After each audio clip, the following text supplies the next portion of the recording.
Want to go ahead and get started? Yeah, Well, let's do it. I watched American Symphony last night. Have any of you heard of this? Heard of it, haven't seen it. Oh, it is astonishing. It started out as a um, documentary as John Baptiste put together this very unique Oh, yeah. American Symphony for Carnegie Hall. And as they were getting that project underway, on the very same day, he was nominated for 20 Grammys. He ended up winning five.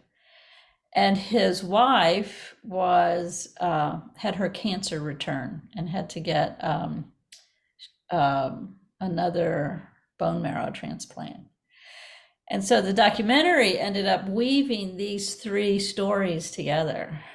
And, John Baptiste is just, I don't know if you know him, but he's just a astonishing human being.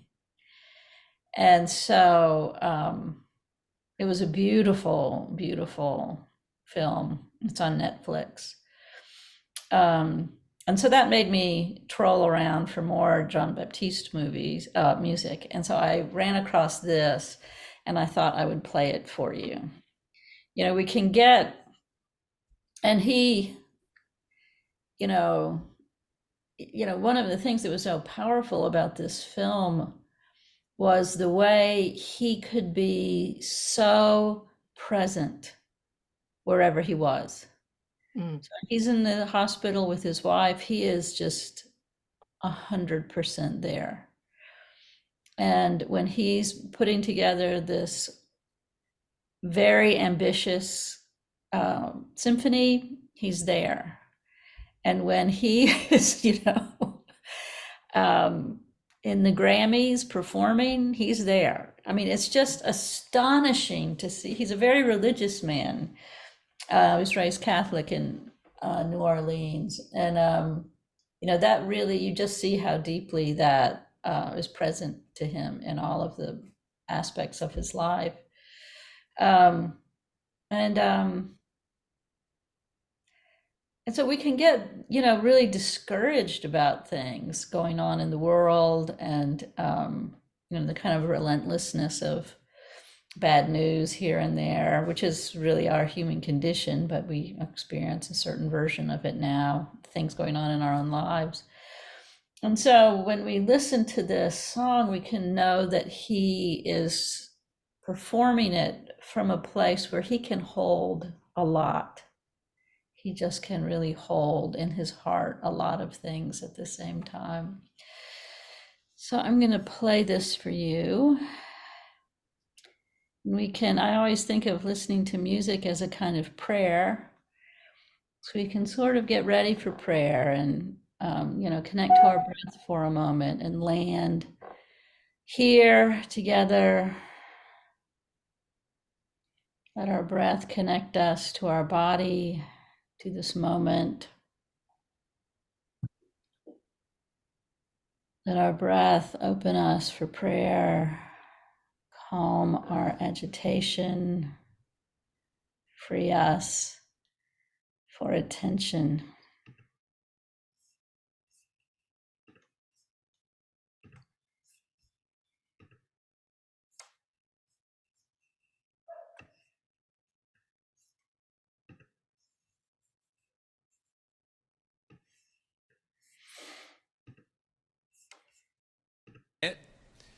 We here at the Lake Show would like to invite you to take some time, close your eyes, and meditate with us on the beauty and grandeur of the celestial ball in the middle of space that we live on, called the Earth.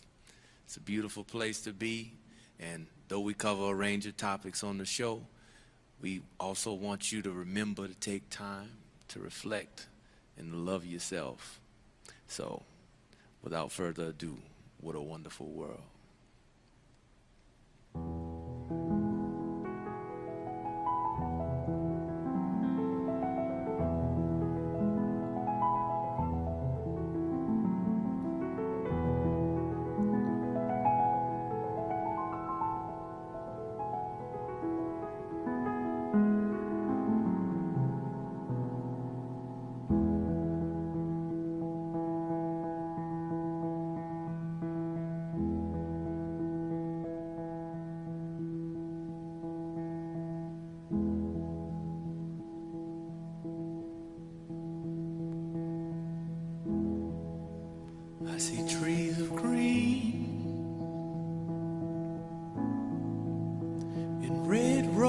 roses too. I see them bloom for me and you. And I think to myself,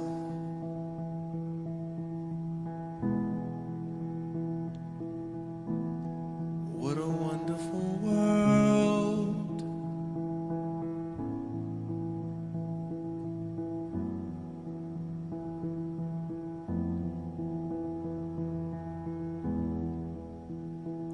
I see skies of blue and clouds of white, the bright blessed days and the dark sacred nights. And I think to myself,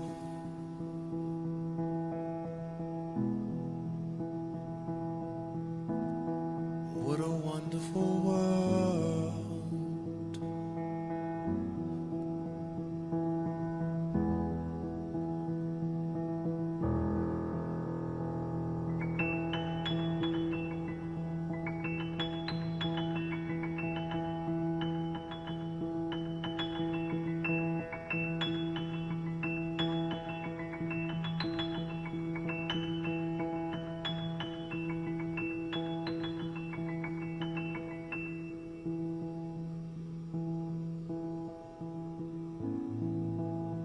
The colors of the rainbow, so pretty in the sky, and also are the faces of all the people going by. I see friends shaking hands, saying, how do you do? They're really saying, I love you.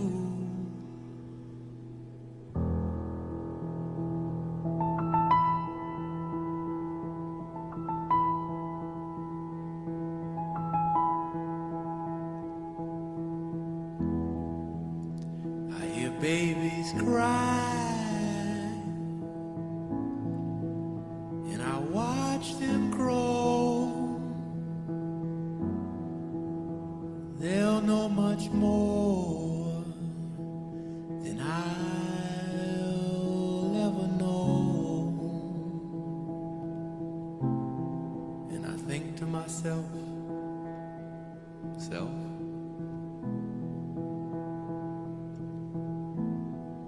what a wonderful world.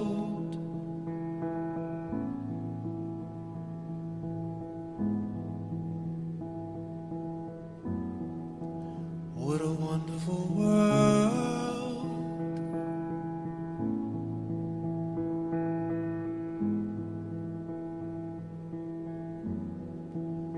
What a wonderful world. What a wonderful world.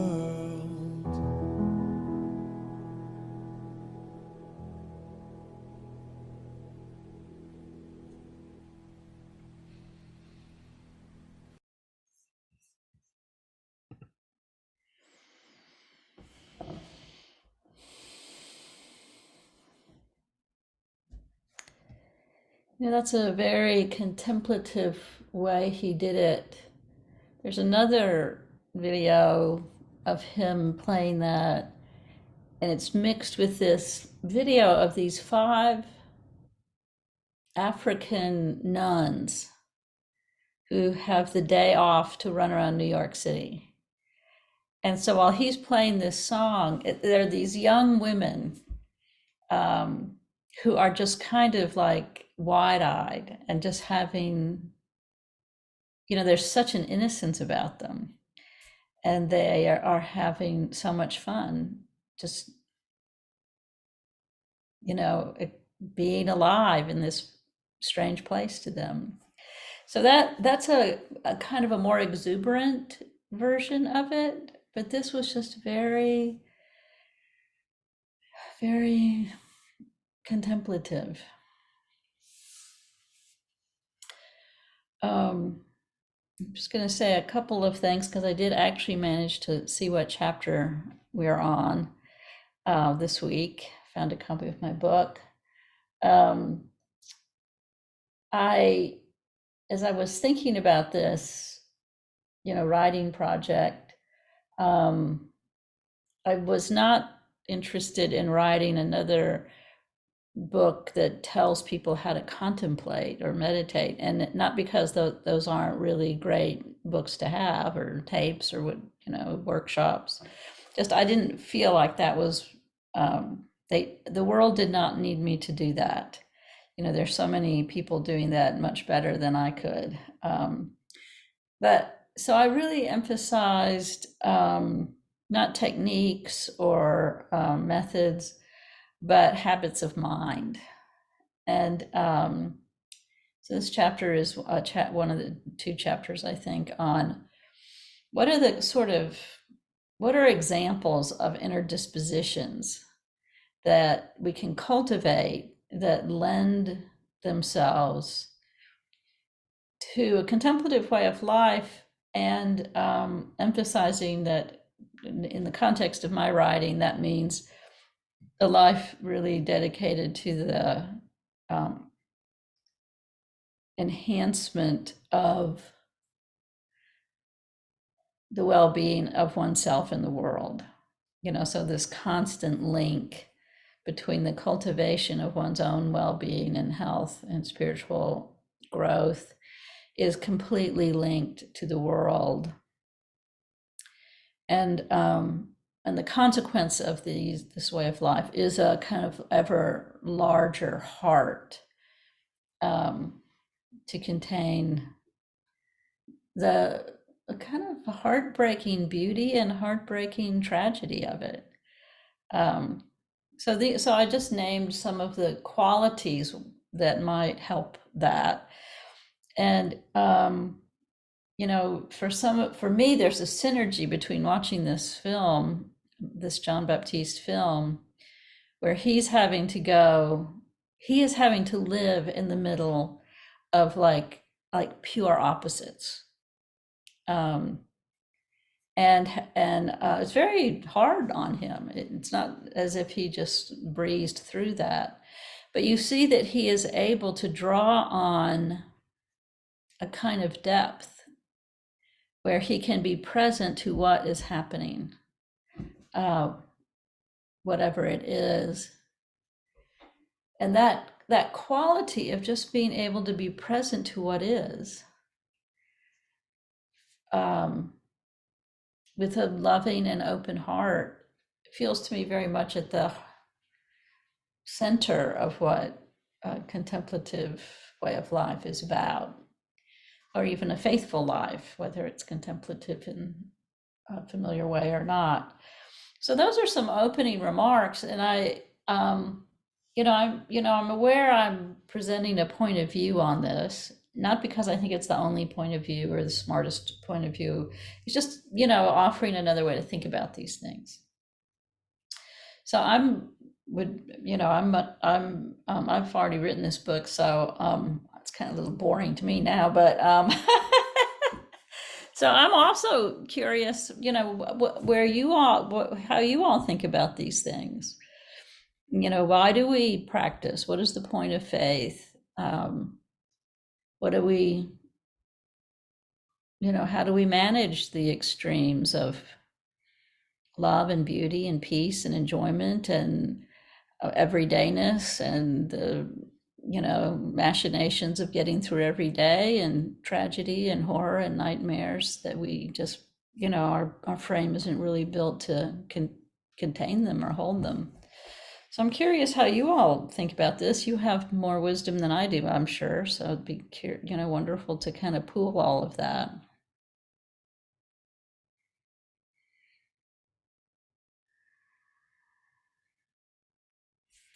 Yeah, Diane, I'm still muted. Yeah, it's been on my mind because it's 2 years tomorrow of my father's passing date. And my mother died peacefully in her sleep, bless her. And my father then languished for about 4 months, and I took him to the end of his life. And it was such a hard thing for me to be in the present with him because I was feeling his pain. He was suffering from the loss of my mother. He was in pain himself. He was in hospice, and what really kept me in the present was, I would say, I love you, like every 20 minutes or so, just to have that connection with him. And yeah, I was able to get through it and bring him to the end of his life. And sometimes I think, do I have regrets about it? I don't know. It's just a memory. Is it good or bad? It happened. I was there for him the best that I could be. And so yeah, that was my connection to my dad, because we were never really demonstrative family. We didn't tell each other we loved each other, but then finally at the end of his life, I could let it all pour out. Yeah. Now my challenge is today that my husband is older, and I think about bringing him to the end of his life. Mm. And yet again, I know that's projecting. I don't really know that maybe I'll go first.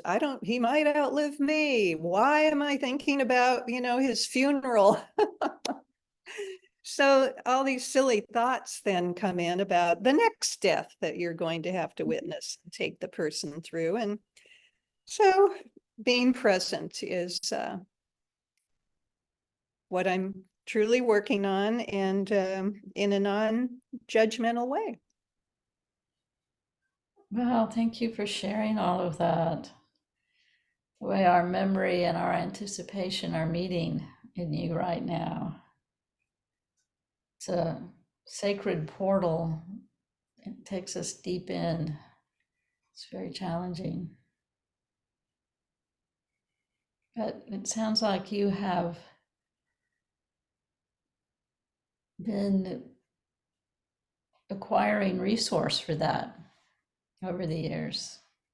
That you're able to do that. And I liked what you said about pause when you're ready to judge something as good or bad. Can you just let it be and pause it for a moment? Let there be some space there. So I've been thinking on that. Mm. Yeah. Mm.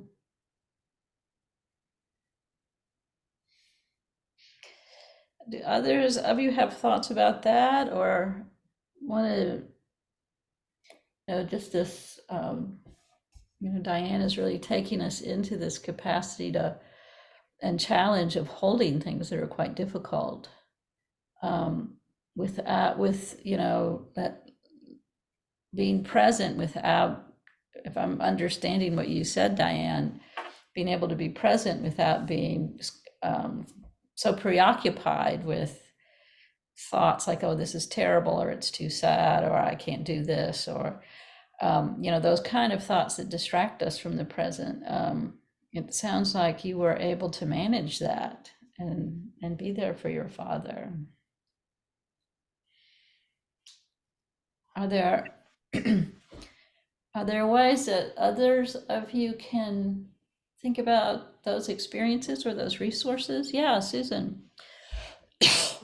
When I was reading this chapter and I came across the information about being gentleness as being a state of mind, it reminded me so vividly of my very early days in this church and being associated with Barbara Alexander, Kay, and Lorna, conducting our early spirituality. It was early for me. They had already been into this for a few years.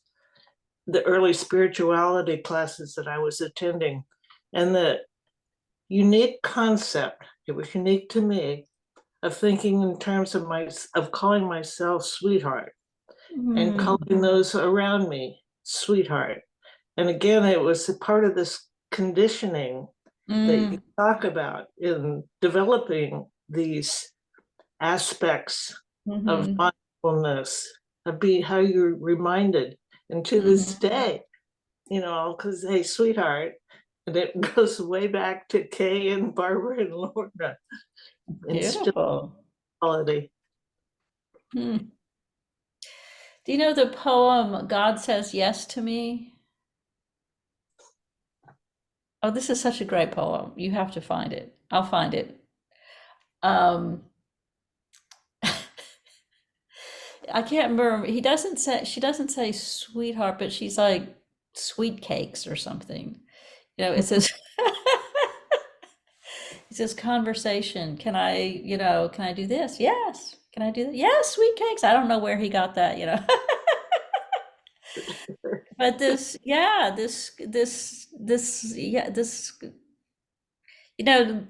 part of what I'm hearing you say is the sweetness of it, and as Diane was talking about, saying I love you, this language of love that we use, and the other is the kind of informality of it. We're not just using liturgical language, but finding kind of organic language to make it, um, visceral in a different way. Sweetheart, I love that.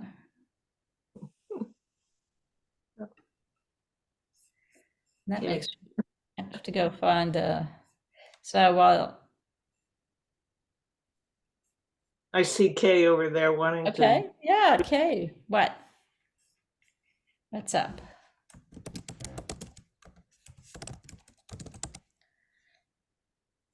Kay, you're muted.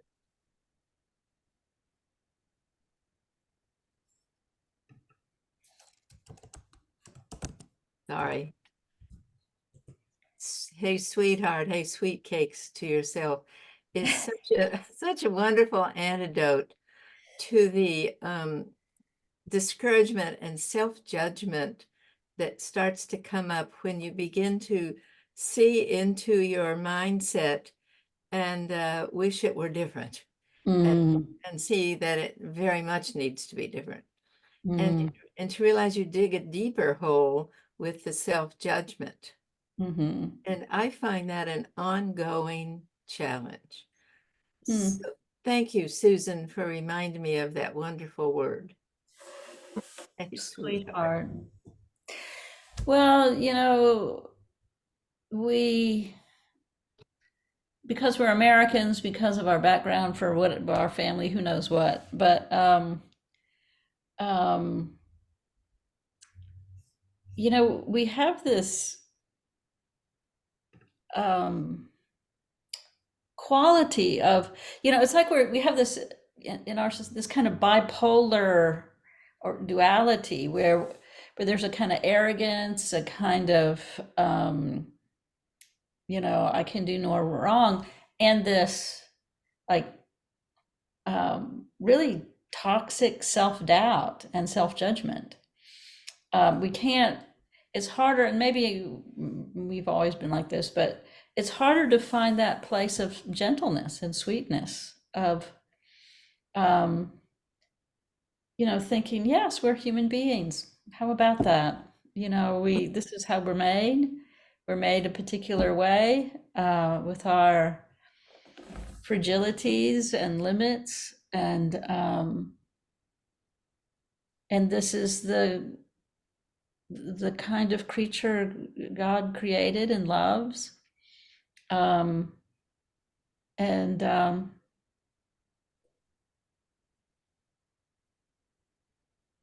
and we get a kind of noise in our head, that just adds a level of difficulty. So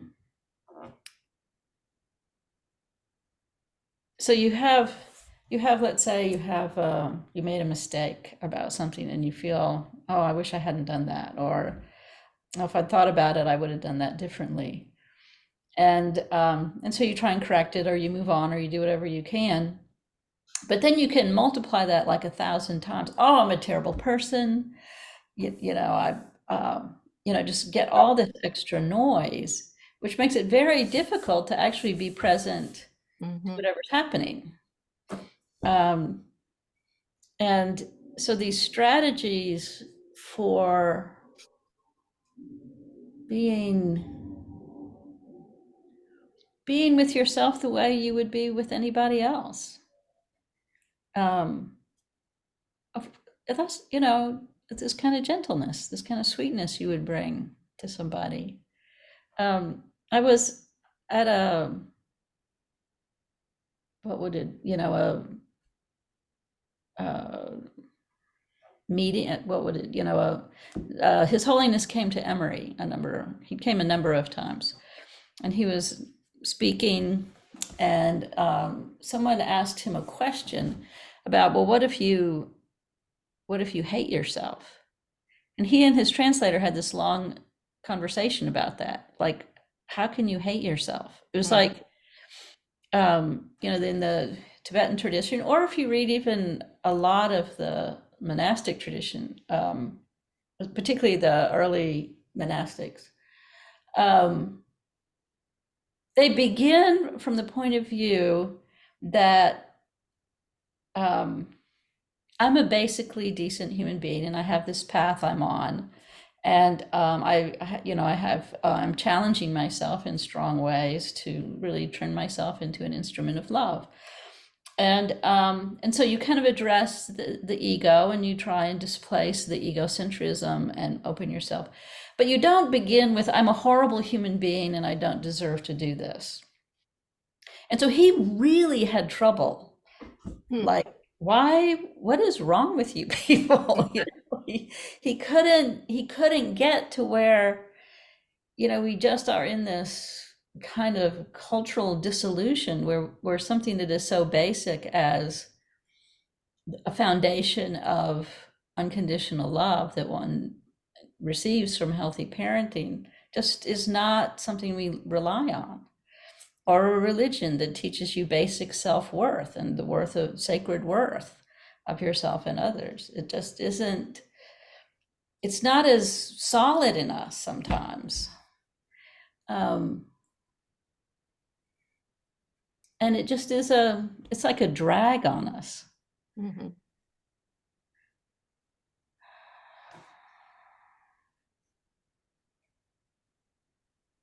Yeah, Nancy. Hi, everybody. Um, my parents passed away 2 and 4 years ago, and I did the best I could. I truly did the best I could. So I don't have like regrets, but I'm finding I'm kind of simultaneously now processing some of that. It's like, when you're in the middle of it, you just do the best you can. And it's interesting that now this sort of practice is allowing me to, for moments, to kind of say, oh, that happened. That was hard, and have some thoughts about it. And at the same time, I'm starting, once your parents are gone, then you start thinking about yourself. So I've been reading obituaries. Why am I reading obituaries? And then I found out Clark Gable passed at 59. 59? Clark Gable. And then I'm looking into the tri-level of care for senior living, blah, blah, blah. And they have an answer for how long I'm going to live. Apparently 91. People who are my age who are female, the Social Security says, on average, people my age with my will die at 91. So they plan everything out, and so there's that. So I've never looked at 91 before, but I guess what we're doing here and similar things just allows me to process just a little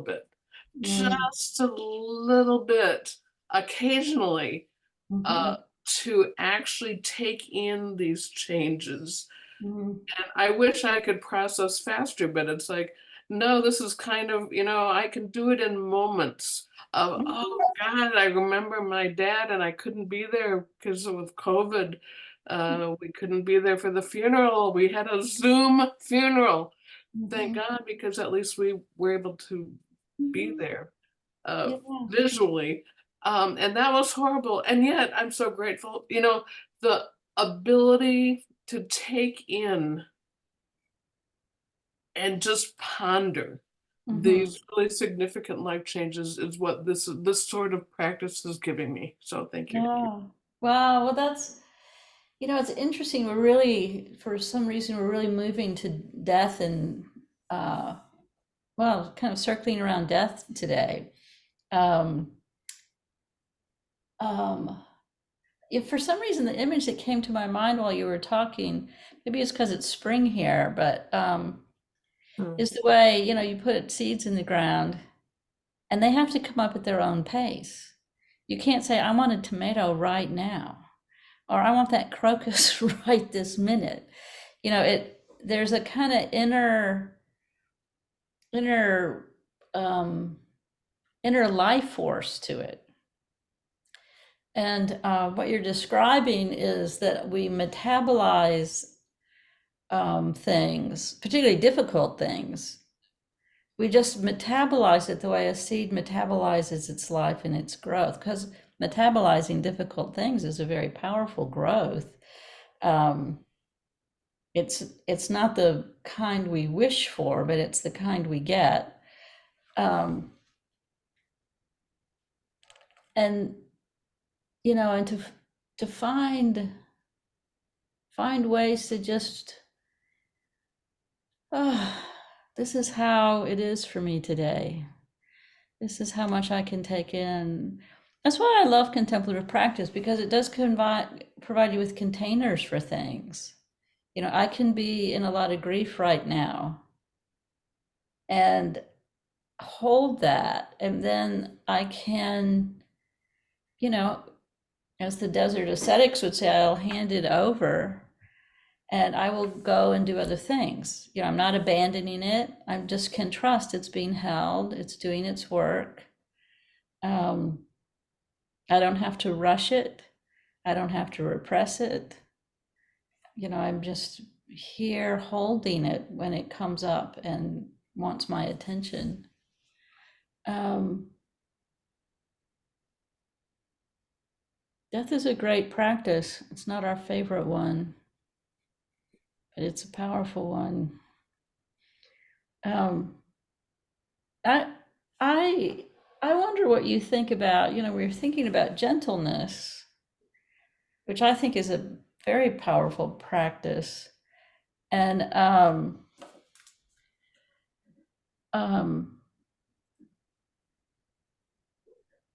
and I do think that all of these the cultivation of these qualities really presupposes the most fundamental, just like our roots are in the ground of the holy. Our hearts are holding the resting place, this dancing place, the weeping place of the divine is right in the very center of our being. And when we're connected to that, then we are able to bear what we need to bear. And that means, the sadness of loss or facing our own end, whether it's at 91 or at some other time.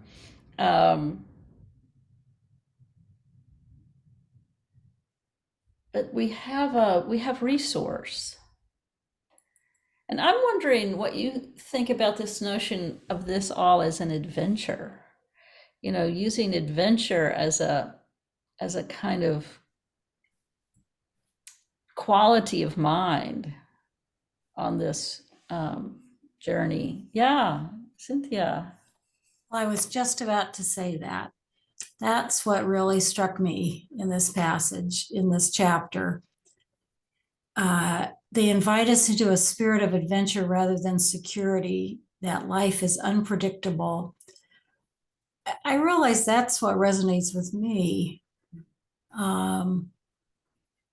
That my spiritual life, my faith has equipped me for a life of adventure. About 12 years ago, I was given a grant for a sabbatical, and I was going to do some writing around that, and I called it Holy Adventures. And I'll have to think a little more. Where does that come from? But I think, thanks be to God, that I did grow up in a family with, in some ways, lots of stability and security that made it possible for me to imagine a life that wasn't going to stay both geographically where I grew up. I think my parents both had, I don't know if they would have called it adventure, but they left the state and the area they grew up in. But I think one of the experiences early on in my life was going backpacking in the Sierras with a youth group from my church, many summers, with topo maps and compasses, and we went off trail. Wow. So I was with adults and young people who talked about the beauty of what we were seeing and what God had created, trusting each other, trusting God. We were in some very challenging situations. It was safe enough, but it was very challenging. And although I never moved when I grew up, I was in the same house from the time I was little till I graduated from high school. My whole ministry has been about moving, and sometimes that's been very hard, and I wasn't ready to leap into the next thing. But I really appreciated that you gave me some language around that and how central that is for me, that although we talk about God's comfort and spirits, the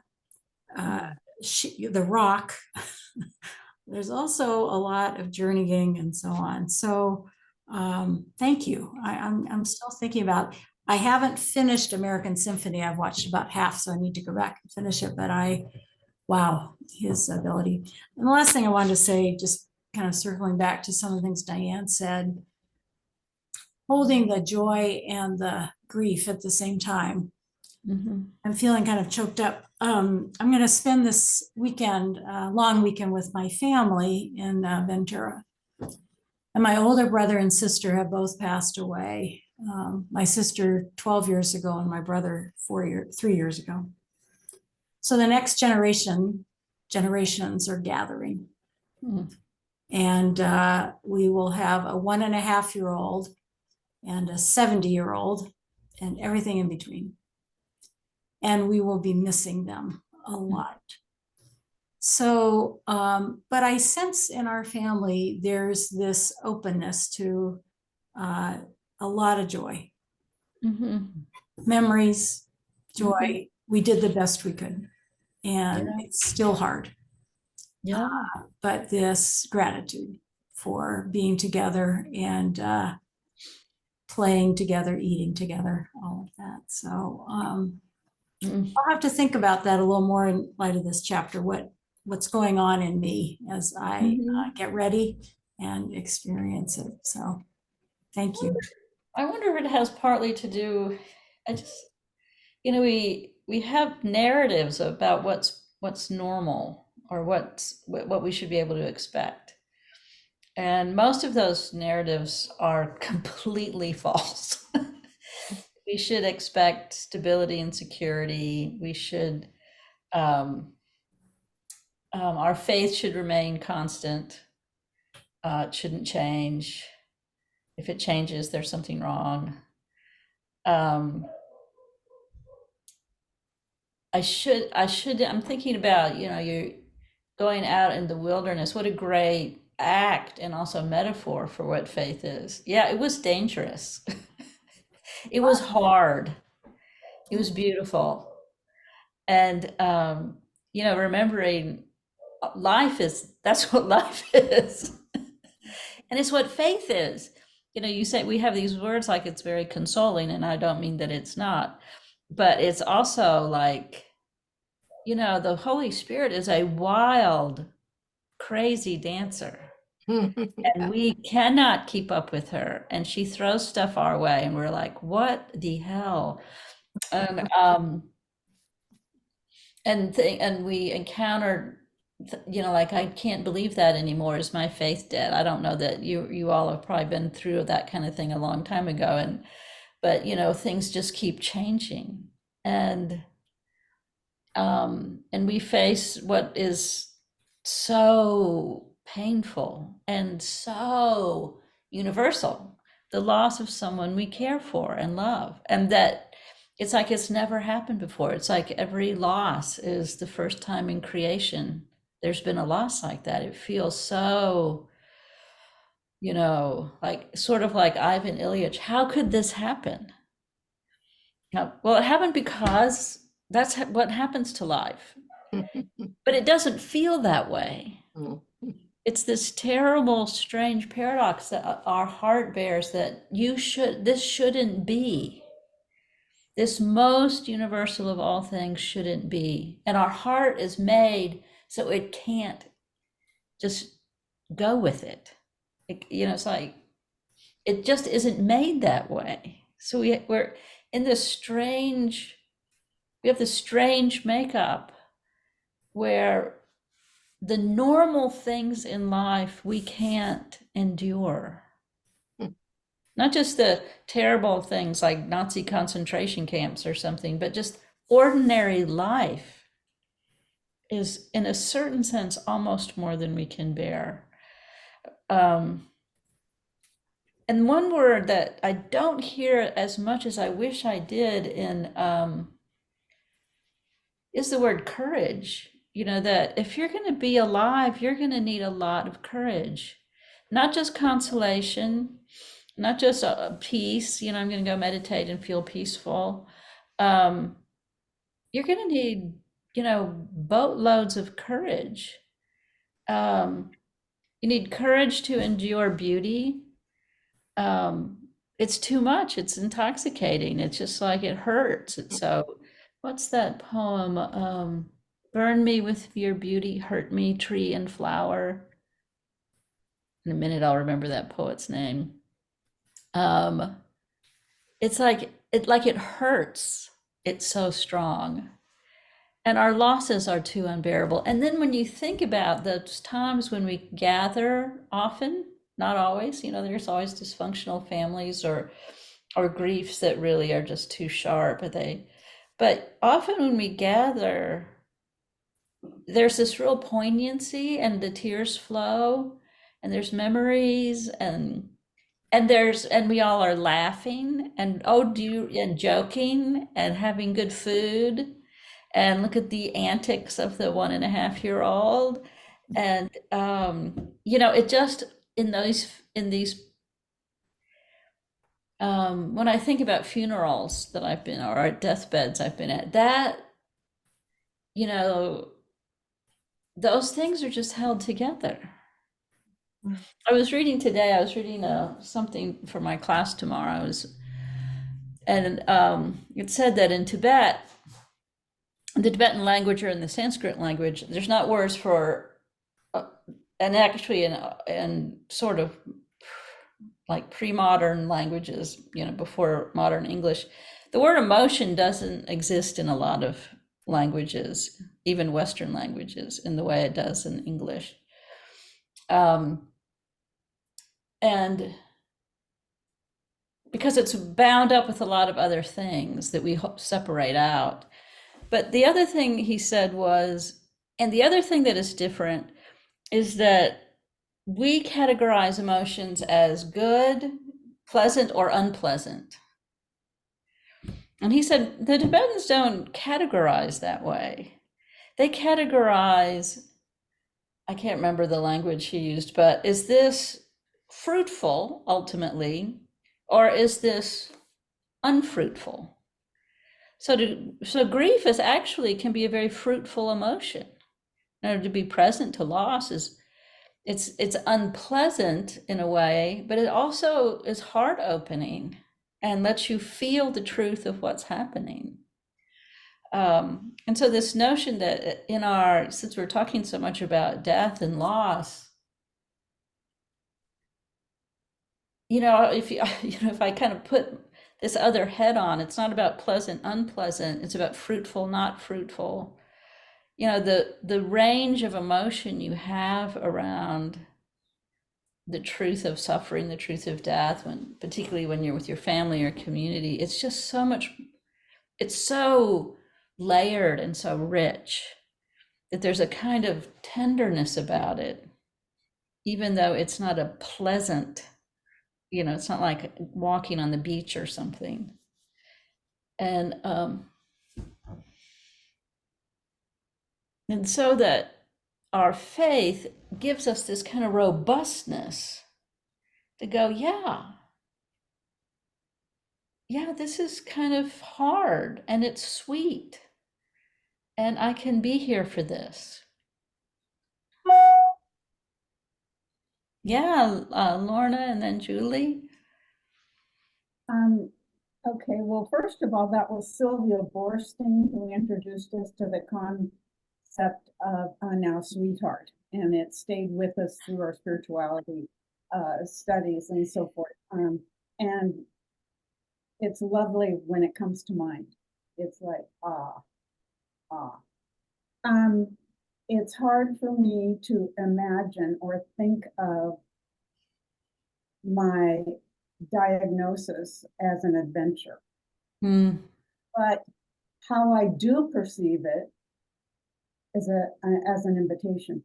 Mm-hmm. An invitation to be fully present, an invitation to love the world, my family, and my friends more deeply. Mm-hmm. An invitation to be in my heart space. Mm-hmm. And even though I had a little bit of a downturn last week with the scan I had, I and started texting my son about we better meet to write out the service and blah blah blah blah. Freaked him out. I know after we met with the doctor, he didn't sound quite as grim as the labs always come immediately, whether you've talked to the doctor or not. So sometimes it's kind of scary. But I've moved into a new situation where I'm looking for clinical trials. Mm. I said, isn't there somebody who does this for you? Can I pay somebody? It's not easy. Go on the government website and try to find something I might fit,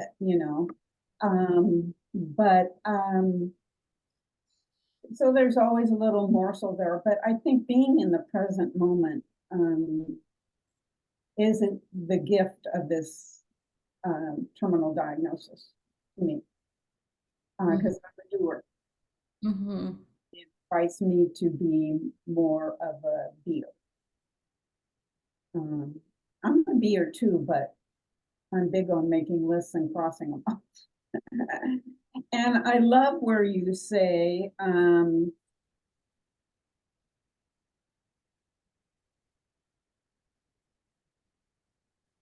contemplative dispositions grant us peace by embracing the storm with eyes open. So I'm trying to be real with my family and friends without being morbid and being,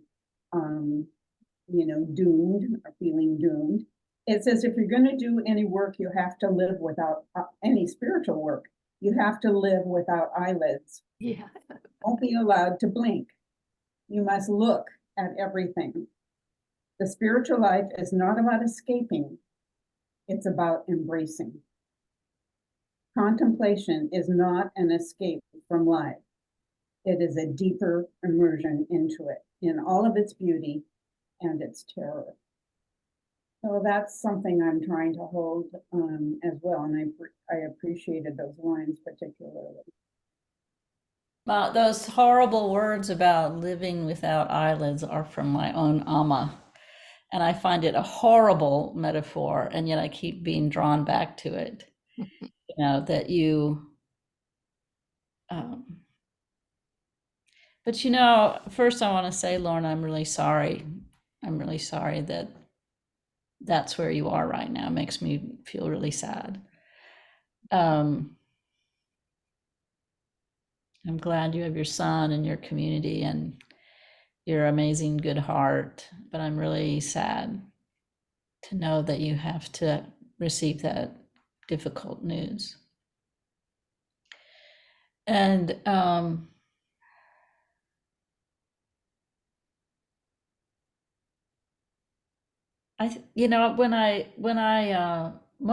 good deal of my writing, most of my writing really is in the aftermath of a level of destruction I didn't think it would be possible to survive.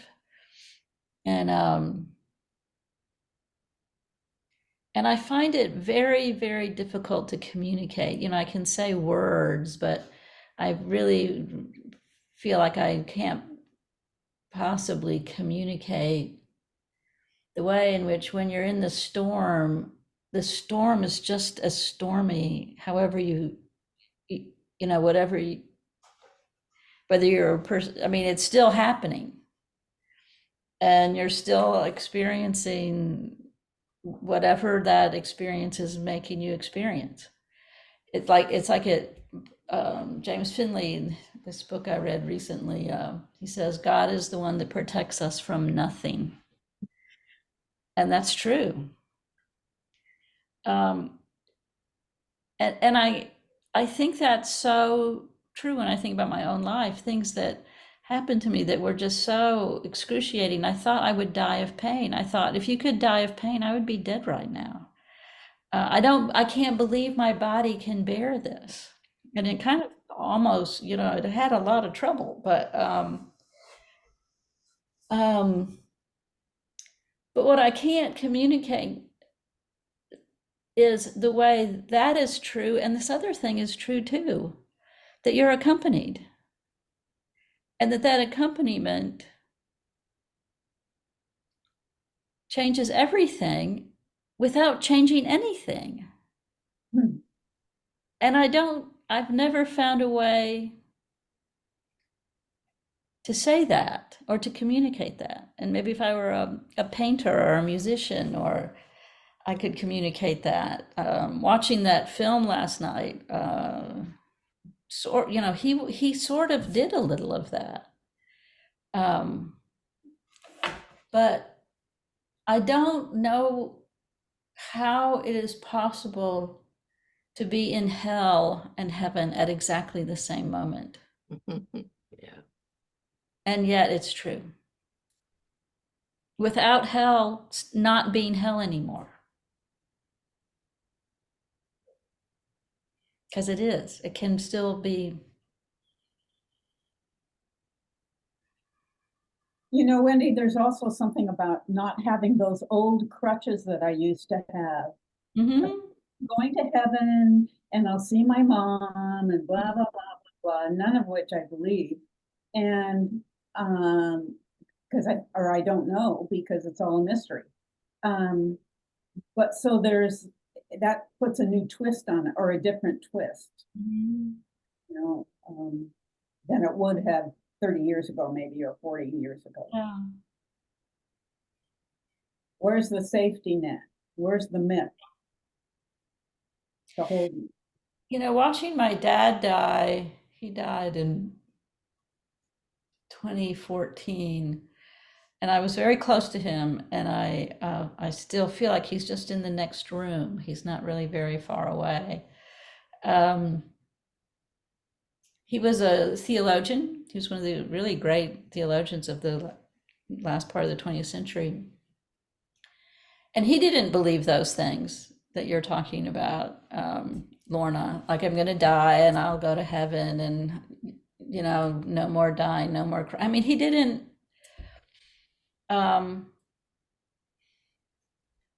he wouldn't talk about it, which made my mom crazy and really hurt her, but he wouldn't say anything about it. But what I observed in him was that he would, as I say, he didn't talk about it, so these are my words, my observations. He experienced what I would call radical faith, a faith that is in nothing. Because everything that you believe doesn't make sense anymore, and yet your faith is stronger than ever. And even though it has no content, or oh, it'll be okay because it will be like this. So I saw him go through that with like sort of everything burning away and something else shining brighter than ever.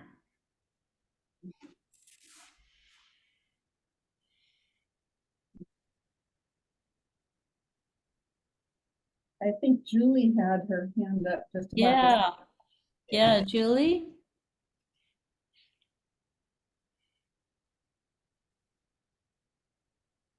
Lorna, if there's more to be said, please say it. Mine's not nearly so important. Are you good? Can you hear me? Yeah. So do you have more? No. Okay. Well, I just am so glad you didn't write another to do or how to do book. When this is I think you can tell by the conversation, it's really important. And I hope you're not really bored with it. But I had an unusual experience last night in that my husband and I spent the evening at San Quentin for a end of retreat called a Kairos retreat for the prisoners there, the men in blue, as they call them. They'd had a long weekend. And there's been so many things that have been said and what I've read. But some of the things that was said last night that struck me is when each of the men, there was 42 of them, as I said, they were supposed to just stand up and say very little, but they couldn't really contain themselves. They were really so, they'd been cracked open by the weekend. And there's other prisoners who are in the audience with us. And every once in a while they shout out, "Did you cry? Did you cry?" And they didn't do it so much that it was every person, but one fellow said, "It's the fourth time in my life I've ever cried." And he said, "Yes, I cried." And I'm thinking of this holding everything. Another talked about the narrative, the false narrative he had grown up with, that a man had to be tough and a man had to respond in anger. And they were cracking open those. And I think that, we've talked about the both and. I don't know what an effect this is going to have on them for their whole lives. I've met some men who have turned it around and come out and stayed out and lived very productive lives. But we talk about our own prisons, not just they're in a prison, but we have these prisons of these false narratives. And some of us go to meditation hoping that that's going to change us. And I'm just wondering how an awareness of our intentions or our propensities to put up blocks to ourselves is necessary for really us to understand a meditative life, a contemplative life that doesn't necessarily provide us ease, but provides us a new way of holding the both and. Maybe I said too much, but there's a lot of thoughts going in my head right now.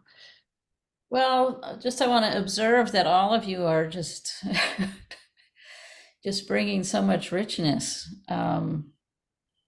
to our time and to the world. So I want to thank you for doing that wonderful work, Julie. It is true that we all have false narratives, and they're at all kinds of different levels. And there's some simple ones that we can clear out, and then there's more ingrained, invisible ones. I do think that a lot of what the contemplative life is about is unearthing those and disarming them. I don't know that we get rid of a false narrative and then we don't have them anymore. We've just kind of cleared the ground for another layer. That's